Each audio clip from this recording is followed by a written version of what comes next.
News 3 WSIL. Here's what's happening right now. Good Monday morning and happy Halloween. Tracking some rain to start off the day. Will it stick around for trick-or-treating? Details coming up. Golf course plane crash. A small plane makes a crash landing at a golf course in our region. Top Dogs, a local school, is ranked as one of Illinois' top schools. We'll tell you how they stack up to the competition. And beautiful music. Musicians honor the memory of a music teacher at a local college. We've got you covered from WSIL News 3 this morning. Well, good morning to you all. It is Halloween Monday. Thank you so much for joining us today. I'm Evie Allen. And I'm Dave Davis. We have Storm Track 3 Chief Meteorologist Nick Housen here with us to give us a preview of what tonight's going to look like for trick-or-treating. Yeah, no doubt. And of course, somewhat of a wet weekend for some, especially on Sunday. And I know there were a lot of events going on, outdoor, indoor, but hopefully maybe getting some of those in without getting completely rained out. Tracking some showers still lingering around this morning, primarily through some of our northern counties. That's at least where the heaviest showers continue to occur. We've got some patchy drizzle, though, elsewhere. Right now from Benton over towards, say, the southern side of Wren Lake, the Whittington area, even Aiken, Thompsonville, picking up on some light rain, and then farther northward through parts of northern Perry County, Washington County, Jefferson County, and even to parts of Hamilton County. Looks like maybe just to the west there of Broughton. Right now picking up on some light rain showers. Those are heading over towards McLeansboro, Dale, and Dahlgren. So get ready. There is still some rain lingering around. Of course, enough to cause some wet roads out there. So use a little caution as you start the day. One thing that is nice, that despite the rain, still somewhat of a mild morning for this time of year. We're into the upper 50s, few spots back into the lower 60s. This afternoon, expecting the rain to clear out, gradually shifting east, highs in the low 60s today, and then rain moving out just in time for trick-or-treating tonight. Once we get through Halloween, we're talking about some big-time warm weather to start off the month of November. We'll break it down in our forecast coming up. All right, thanks for that, Nick. One of our top stories this morning, the FAA is set to investigate a plane crash in Evansville, Indiana, and that's happening today. Now, we do know that 4 people were taken to a hospital with non-life-threatening injuries. To take a look at this right here. This is the scene yesterday afternoon. The plane crashed just before 2 at the Helford Golf Course just off Metzger Park Drive, which is not too far from downtown. Now, reports say the plane took off from Taylorville, Illinois, headed to Gallatin, Tennessee. Witnesses say the victims included 2 adults and 2 children. Now, the cause of that crash is unknown, but we do expect to learn more today. Well, 2 men are in McCracken County Jail this morning facing several charges after a traffic stop in Paducah. Last night, police pulled over an SUV driven by 38-year-old Bo Browning and passenger 45-year-old Bill Browning. Bo was driving on a revoked license and Bill had meth, marijuana, and other drug paraphernalia on him. Now, Bill also had a loaded firearm. The 2 are being lodged in the McCracken County Regional Jail. Looking ahead now to some road work. Some is expected to start on part of Route 641 near Murray, Kentucky tomorrow. The area around mile marker 10.9 will be reduced to 1 lane. Crews will be making an R-cut intersection for an entrance to Pascal truck lines. Officials say the work should take around 2 weeks. A road in Carlisle County, Kentucky is also working to get some work. Route 1820 will be closed tomorrow near mile marker 5.6. Starting at 8 in the morning, crews will be replacing a cross drain until 3. There'll be no marked detour, but officials say Route 62 and 1628 will get you around the closure. Now, work is expected to end Wednesday. All right, check this out. Goreville High School ranked in the top 10% of all high schools in Illinois. It's in the latest report card. The Illinois State Board of Education deemed GHS an exemplary school. That's the highest award any school can achieve from the state. Now, the designation is based on overall performance from many factors. That includes graduation rates, SAT proficiency, and making sure 9th graders are on track to graduate. Well, the John A. Logan College Band and Orchestra honors a longtime music educator who died this past summer.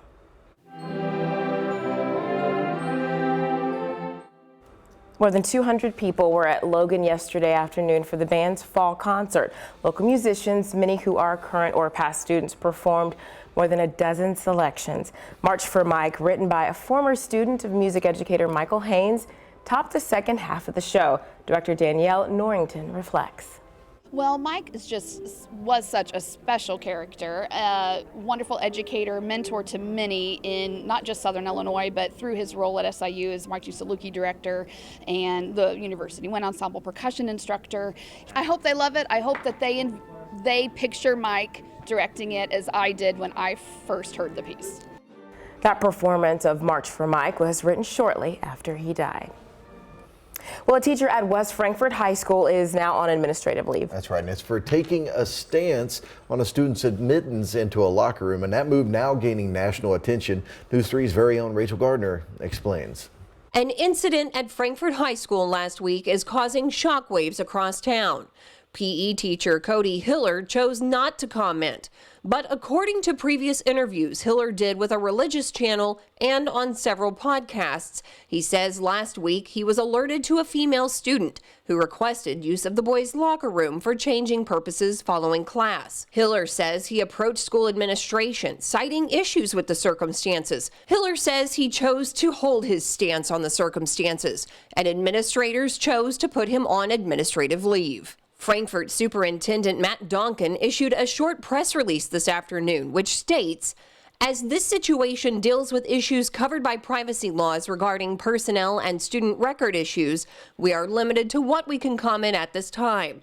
The district continues to respectfully listen to all feedback as we work to follow federal and state laws. Local attorney Aaron Hopkins says, according to federal and state law and findings by the Illinois Human Rights Commission, schools are not allowed to deny access to transgender students to public restrooms or locker rooms that correspond with their gender identity. Students must be allowed to use the facilities that correspond with their gender identity, and schools cannot impose on transgender, non-binary, and gender non-conforming students conditions on the use of facilities that are not required of other students. Jennifer Smith from Franzik PC, a law firm in Chicago who specializes in equality and education, says if a school were to ignore this law, they could potentially face very serious consequences. There's state law that would violate, and the potential for liability in terms of damages, attorney's fees. There's federal law that it would violate, which also would have, attorney's fees, damages, also injunctive relief for both of those. And third, the U.S. Department of Education conditions federal funding on schools agreeing to have non-discriminatory practices, so there would be a risk of loss of federal funding. Smith also says school officials or teachers are not allowed to tell parents of a change in facility use if it poses the chance of identifying that student. Hiller says he is in touch with an attorney and waiting for the next step from school administration. Reporting in West Frankfort, Rachel Gardner, News 3. Well, Pinckneyville celebrated 100 years of the community's Mardi Gras. Now, thousands of people packed the streets for the celebration that dates back to 1922. For many, it's a homecoming, with people traveling from all over to take part. Now, organizers say some have been planning to attend since last year. Tradition is huge, and when people see a tradition and it can work, they think amazing things for the future too, and I hope that it gives other communities hope for the future to keep those traditions going. It's crazy because there are so many people, but they're really excited. There was a ton of class reunions last night, so they've got to see their family and friends, and I mean, everywhere you go you see somebody else that you knew, that you didn't know was going to be here. Well, hundreds of vendors took part in the celebration, all organized by the Chamber of Commerce. Proceeds go back into the community for scholarships, projects, and events. On your morning buzz, singer-songwriter Dolly Parton has some bad news for fans. Now, she says her touring days are over. She doesn't want to tour because they take a lot of time and energy to plan, and she doesn't want to be away from her husband for weeks at a time anymore. Her last tour was in 2016 with 60 shows. It was her largest North American tour ever. However, she isn't ruling out special events like festivals, and technology makes it easier to stay connected with her fans. On a somber news, drummer D.H. Pellegro of punk rock group The Dead Kennedys has died. Fellow band members announced his death Friday from a head injury during an accidental fall. Pellegro, whose real name is Darren Henley, was a longtime pillar of the LA music scene and was a former member of the Red Hot Chili Peppers. He was 63 years old. He didn't look 63 there. It's been an old shot of him. All right. Halloween, of course, can bring quite a range in weather. We're going to luck out with some pretty decent weather this year. Warmest Halloween occurred back in 1950. That was 86 degrees that afternoon. Coldest, though, the actual high temperature that day was only 37 back in 1993. Wettest 1932 with nearly 3 inches of rain. And many probably do remember this. 1993. More than 3 inches of rain falling in Carbondale. Some areas picking up more than 6 inches of snow. Actually, that was, again, Halloween 1993. No snow in our forecast. We're going to get the rain out of here just in time for trick-or-treating. We'll have that full Halloween forecast coming up. I was just a baby for that Halloween snow back then. Well, let's get serious for a minute. Do you have the right insurance for your business? If not, we're going to find out after the break. We'll hear from the Better Business Bureau about choosing the right one.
It is 5:13 now, and business insurance protects your small business. Now, this is both financially and legally. However, if you're just starting out navigating insurance policies, well, that can be extremely tricky. We spoke to the Better Business Bureau to learn more. With Whitney Quick, the Regional Director of the Better Business Bureau. And Whitney, there's a lot of new businesses firing up, a lot of them small businesses, first-time business owners. And one of the important things for that and can be struggling is finding the right insurance company, but there are a lot of resources out there to help. Absolutely. So you want to make sure to check your requirements.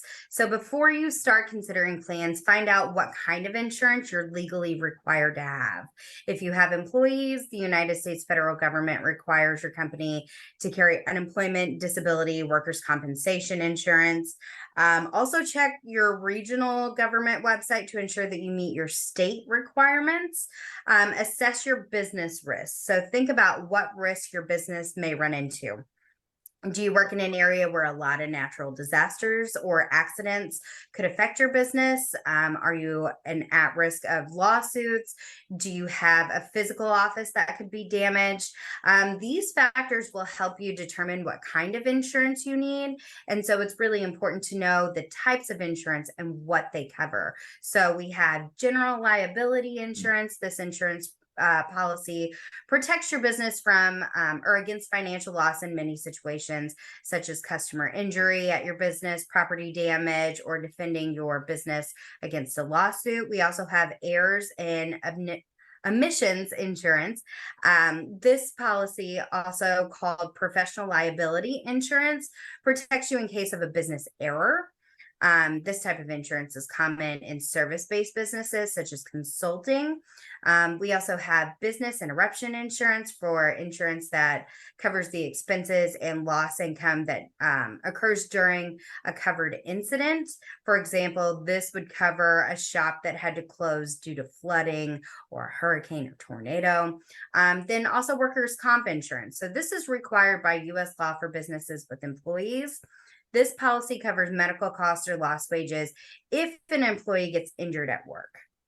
And so there's a lot of different types of insurance there to choose from, and you're not really necessarily expected to have to know them yourself.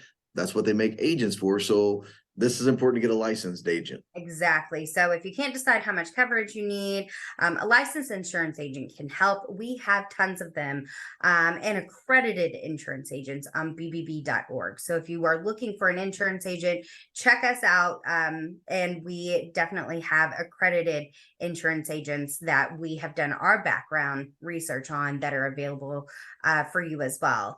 Another thing to consider is building insurance into a policy. So this combines different types of insurance into one bundle. So that may be something that you need to do as well. And then finally, compare prices and companies. So the cheapest one's not always going to be the best, is what we always say. And it goes the same for insurance. So make sure you're doing your research with that. All right, Whitney, we appreciate all the tips. Thanks so much for joining us this morning. Thank you. And some good advice there. I actually learned quite a bit from that. Tracking a big storm system, though, making its way right through the central U.S., tracking almost right over top of our region over the last 24 hours, bringing widespread rain yesterday morning. I know there were some maybe a little disappointed in the amount of rainfall, but any rain right now is very, very beneficial. Notice some showers working their way through our region, more showers to our west out across central Missouri as this area of low pressure tracks north and east throughout the day today. We're going to see some wraparound moisture, at least here through the morning. And then the rain will start to finally make its way out of the region by this afternoon. Most of this is very, very light this morning. We're done with the heavy rain. A couple areas of some patchy drizzle, and the showers are maybe a little bit heavier in some of our northern counties through parts of Franklin, Hamilton, Jefferson counties right now. Once again, along Route 14 between Benton and McLeansboro. Pretty good shower right there. May need to turn on the wipers a little extra fast. But farther northward across Jefferson County, there's Waltonville, Woodlawn's a little farther north. They've seen a few showers make their way through. Mount Vernon over towards now the Blueford area, Bell Rive, also picking up on some light rain here to start the day. Dahlgren as well, and most of these showers tracking to the north and the northeast. We are still tracking some rain this morning. By this afternoon, most of the wet weather starts to clear out. The coolest day of the week is going to be today as well. We're tracking a big warm up, some very warm weather here to kick off the month of November. Temperatures quickly back into the 70s tomorrow afternoon, and we're talking mid, possibly even upper 70s towards the second half of the week. Tuesday and Wednesday are probably going to be the nicest days. Winds will be a little lighter by Thursday and Friday. Those winds really starting to pick back up once again. Speaking of Mount Vernon and speaking of Jefferson County, there it is, looking back towards the south. Currently outside there, 57 degrees. There has been some patchy fog in a few locations. More than anything, again, just some drizzle out there. West-southwest winds right now, 7 to 9 miles per hour. There we go at lunchtime. We're running about 60 degrees. Notice the showers gradually working their way to the south and east, southeastern Illinois, western western Kentucky. And then by about 4 o'clock, most of the showers may still see some of those hanging around the Pennyroyal region of western Kentucky. We're going to top off lower 60s. By 4 o'clock, most of southern Illinois and southeast Missouri is starting to dry out. Rain clearing out then. 8 o'clock, everybody's starting to dry out. Temperatures into the mid to upper 50s. And then overnight tonight, clouds eventually clear as that system pushes east and northeast. Tomorrow morning, waking up in the mid 40s. And then here we go into tomorrow afternoon. Quite a bit of sunshine. One of the pick days of the week. Lighter winds, high temperatures into the lower 70s. Area of low pressure clearing on out of here. Big Ridge sets the stage. And as we make our way in Tuesday, Wednesday, Thursday, low to mid 70s. Thursday and Friday, the two warmest days. Mid to upper 70s in our forecast. I know there's a lot of trick-or-treating forecast, a lot of trick-or-treating plans tonight as well. Temperatures starting off in the low 60s about 5 o'clock, dropping back by 8 o'clock in the mid 50s. Light winds, rain clears out, mostly cloudy skies, but should be a pretty nice evening to be out and about again, at least fairly mild for this time of year. Great weather Tuesday, Wednesday, Thursday, and Friday. We are tracking another rain chance on the way for the weekend. Looks like some showers will make their way through, likely Saturday night and into Sunday, bringing another chance for widespread rain and likely towards the middle of next week. Another big cool downer. Either one of you guys going to go trick-or-treating tonight? Nope. I'm going to be asleep. Same. All right. I got kids. I got a choice. Yeah. Thank you, Nick. Well, new MacBook Pros may not be available to purchase for Christmas. We'll share Apple's projected release date in today's Tech Bites.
Cool and fairly damp across the middle of the country here today. Anywhere from Chicago to St. Louis, tracking some light rain. Also into Indy, temperatures there also only into the lower 60s. But out west, you can see some of the warmer air starting to build from Dodge City, Kansas to Oklahoma City. Highs in the low 70s, all the way up into the northern plains.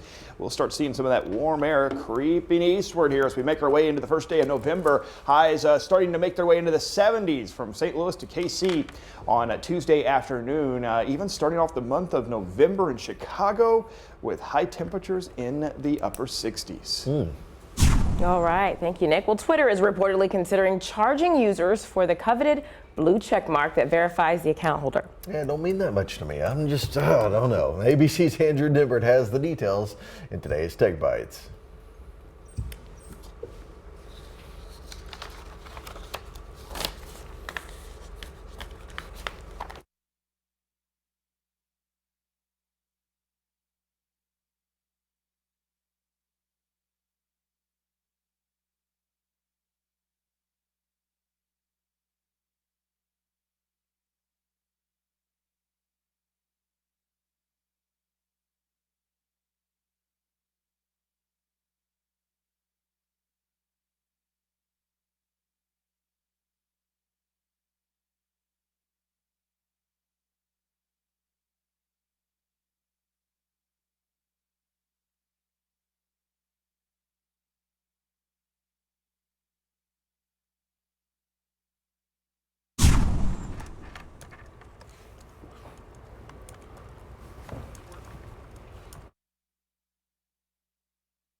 News 3 WSIL. Here's what's happening right now. Good Monday morning and a happy Halloween. Tracking some rain to start the day. We'll see if it gets out of here in time for trick-or-treating coming up. Affirmative action, the future of higher education admissions, is on the table, but what will the Supreme Court decide? Gun confusion. See how Missouri law enforcement trying to juggle gun laws and the mentally ill. Charged, the man accused of attacking the Pelosi family is set to receive charges, but will they be federal?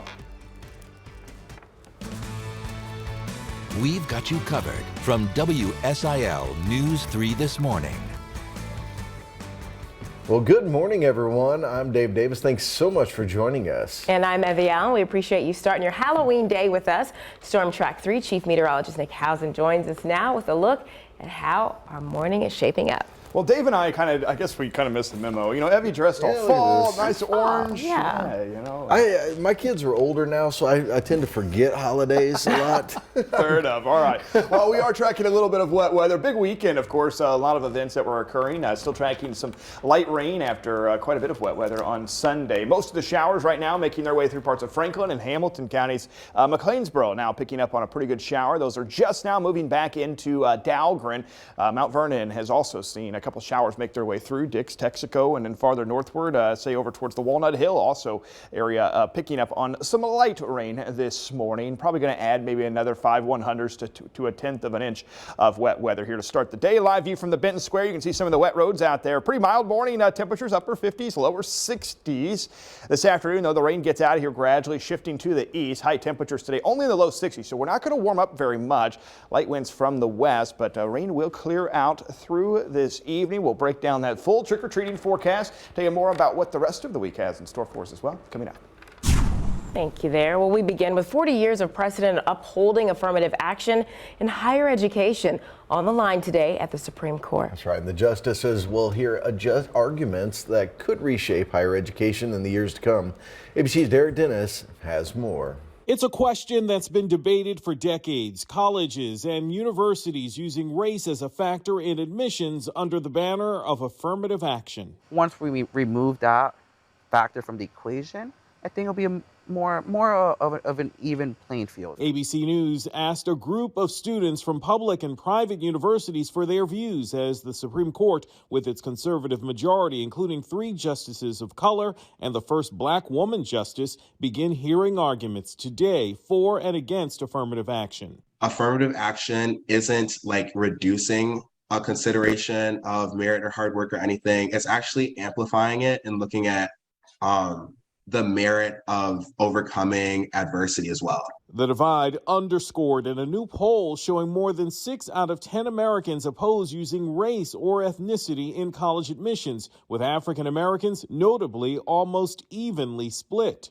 A student's race or ethnicity should not be used to help him or harm him in his chances of gaining admission to a competitive college. Edward Bloom is founder of Students for Fair Admissions. He fought to get 2 cases before the Supreme Court today, one against Harvard, the other against the University of North Carolina, Chapel Hill, challenging affirmative action in higher ed. The heart of the issue is, should colleges and universities treat students differently because of their race and their ethnicity? He believes the court should come to the same conclusion and ban race-conscious admissions nationwide. Right now, roughly 20% of 4-year public universities consider race during their admissions process. The Supreme Court could roll back existing rules or overturn affirmative action policies entirely. A decision is not expected before next spring. Derek Dennis, ABC News, New York. Let's switch gears real quick. Happening today, it's your last chance to enter our Halloween costume contest. You have less than 24 hours to apply on here. Now, we want to see what you got. Just send us a photo of you or your child in costume by the end of the day today. Now, you could win the News 3 Golden Rate. Just head over to WSILTV.com and you have to find the contest section there, and the winner will be announced on News 3 this morning on Thursday. Also happening today, David Papape, the man accused of attacking Paul Pelosi, the husband of U.S. House Speaker Nancy Pelosi, is expected to be charged for his alleged assault. Now, officials are considering federal charges against Papape, who's being accused of breaking into the Pelosi home on Friday, fracturing Paul's skull and injuring his arms and hands. Paul is expected to make a full recovery. Now, authorities say DePape wasn't known for any federal databases that track threats, but he is a known conspiracy theorist. Well, in this first weekend as owner of Twitter, Elon Musk tweeted an article with now debunked claims about the attack on the Pelosi's. Now, he later deleted that tweet involving a fringe anti-LGBTQ conspiracy theory, but not before thousands saw it. Musk's questionable post comes amid concerns about how the world's richest man will run Twitter. As misinformation seems to spread easily on the platform, Twitter spokespersons have declined to comment on the issue. Well, Musk is already making waves at Twitter headquarters. Take a look at this. He tweeted a video of himself walking into Twitter's San Francisco location with a bathroom sink in tow. Caption read, "Entering Twitter headquarters." Let that sink in. Forbes reports the tweet become the most popular tweet of the week and was among the most popular tweets of the past month. Musk's buyout of the social media platform cost him $44 billion. His takeover officially went into effect last Thursday. Well, the House Select Committee has obtained emails that may be a smoking gun in former President Donald Trump's effort to overturn the election. Emails from Trump's attorney, John Eastman, allegedly indicates the attorney's involvement knew what they submitted to the courts were false. Eastman had tried several last-ditch efforts to keep the committee from seeing the emails. While the damage may be done, Eastman is now asking the Ninth Circuit Court of Appeals to have the Select Committee return or destroy the emails. Well, here's something we don't usually talk about on the morning show. Aliens. Do you believe in them or not? Because the truth may just be out there. Intelligence agencies are set to deliver a classified document on the status of UFOs to Congress. Isabel Rosales has the details. Science stranger than fiction, but these are very real images from the Department of Defense of an unidentified flying object. Or more officially, unidentified aerial phenomena spotted by pilots, including retired Lieutenant Commander Alex Diedrich. Enter stage left, the Tic Tac. Off the coast of San Diego back in 2004. It was white, it was sort of a matte finish, just like a Tic Tac. And it behaved in a way that we were surprised, unnerved. It accelerated, or it almost didn't accelerate, right? It sort of jumped from spot to spot and tumbled around in a way that was unpredictable. A report made public last year said there was no evidence that the sightings were extraterrestrial, but detailed how little was known about sightings like this. Oh my gosh, dude. NASA has announced its own independent study, and now Congress is set to receive an updated report from the Pentagon and intelligence agencies. While it's not clear how much of the classified document will be made public, according to the New York Times, it will find that most of the cases are random junk in the sky, like balloons or surveillance activity. Well, if they're seeing something and they're saying they don't understand it, so that will make the average person go, oh, there must be something real and significant here. Ordinary answers to an extraordinary question. I'm Isabel Rosales reporting. Well, a recent school shooting in St. Louis is now leaving many questions on how police handle mentally ill people with guns. Police got a call from the shooter's family after a gun was found in his home. This 9 days before that shooting in St. Louis at the high school. Officers were unable to confiscate it due to the Second Amendment Preservation Act. Police face fines of up to $50,000 if they violate the law. Under the current law, firearms can be taken if that person is a convicted felon. Now, a reporter asked Governor Mike Parson about that this week, and here's what he had to say. If people have mental health issues, you can take their weapons on that, and that's part of the bill that was passed. And I think you can go in there and read that. A closer look at the language finds that the bill doesn't include mental health. St. Louis mayor says the legislation actions continue to make gun violence more likely. However, State Representative Tony Labasco supports not having red flag laws. Whether it's dismantling the permitting process, passing a nullification law that makes it harder for local law enforcement to do its job, or by failing to take action to empower loved ones to temporarily remove firearms from a person in crisis at risk of harming themselves or others. You have to look at what concrete steps you can do to prevent it. But you can't go overboard. You can't say that you can do absolutely everything to prevent every possible crime. We wouldn't live in a free society if we acted like that. The school shooter had no prior criminal record, though he did have a long history of mental illness. Police visited the shooter's house at least 6 times as recently as October 15th. Well, the U.S. Fish and Wildlife Service is taking an important step to protect emperor penguins. The tallest and heaviest of penguins were officially placed under the safekeeping of the Endangered Species Act last Tuesday. With global warming melting the ice, penguins count on them for survival. The species is now categorized as threatened. Endangered species classification could help the emperor penguin population just as it helps stabilize the population of polar bears. Interesting there. That is extremely interesting. Of course, we're all focused on pumpkins and Halloween. Of course, many of those costumes breaking out this evening. You may want to have an umbrella this morning. By this evening, we do expect that the rain will be moving out just in time for trick-or-treating. Now, today, temperatures with the low clouds probably not going to warm up very much. Most of us only in the low 60s for highs, and then starting to drop back into the 50s tonight. We'll tell you more about a big warm-up in our forecast as we start the month of November coming up. Thank you, Nick. Well, still ahead, Russia is being accused of weaponizing food. We'll tell you why. Plus, 153 people dead after an accident in South Korea. Those details when we return.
Well, world leaders are offering their condolences after a deadly stampede in South Korea. More than 100,000 people gathered in Seoul for Halloween activities over the weekend. Now, the scene quickly erupted into chaos in a narrow alley. Authorities say at least 153 people were killed, more than 82 injured. We didn't expect anything like this to happen. There was already too many people. We were just walking on the street and I was already getting pushed and swayed. I was trying to hold my friend that passed away close to me.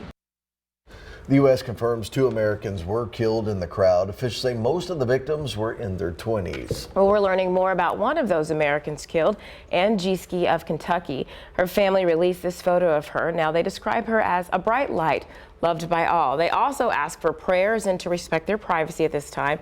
Gieseke was a student at the University of Kentucky, where she was in her 3rd year of nursing school. She just turned 20 years old last Friday.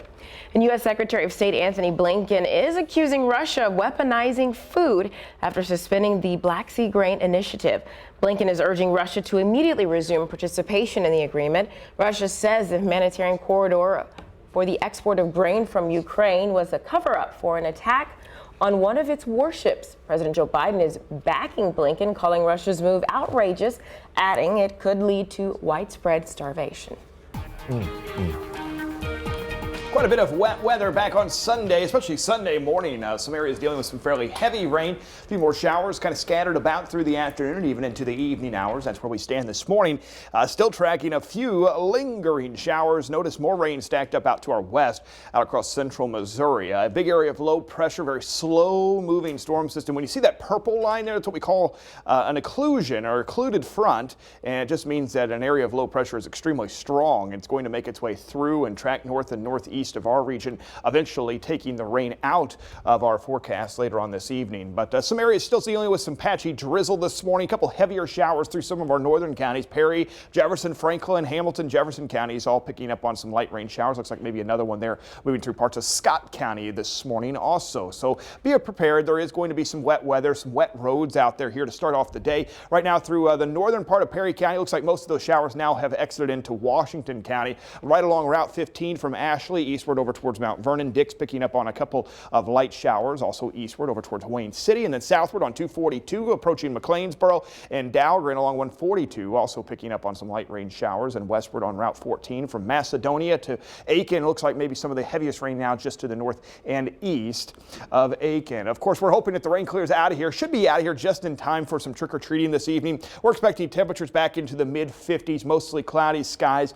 Overall, not too bad. May need a jacket or a sweatshirt, especially under some of the costumes, but still not too bad. Rain around this morning, out of here by tonight, and then looking ahead to the rest of this week, some very warm weather. We're talking temperatures in the 70s by the end of the week. The wind starts to return Thursday, Friday, but we're talking high temperatures in the mid to upper 70s. So some big time warm weather here as we kick off the month of November. Live view from Metropolis this morning. You can see some of the low clouds out there. Again, there is some patchy drizzle, a couple light showers, 60 degrees currently in Metropolis. We've got a light breeze there running at about 3 miles per hour. And occasionally we have seen some patchy fog in a few locations. As we look ahead to the lunchtime hour, temperatures running about 60 degrees still. Notice we're not going to warm up very much. Rain showers starting to gradually work their way eastward. It's about 4 p.m. Rain starting to settle into western Kentucky. Meanwhile, southern Illinois, southeast Missouri starting to dry out. By 8 o'clock, the rain is all out of here. Temperatures are back into the mid-50s. Light winds today from the west.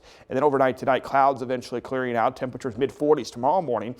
And then tomorrow afternoon, a lot of warm weather starting to take hold. A lot of sunshine returning on Tuesday. High temperatures climbing back into the lower 70s. All thanks to this big ridge right along the Gulf Coast.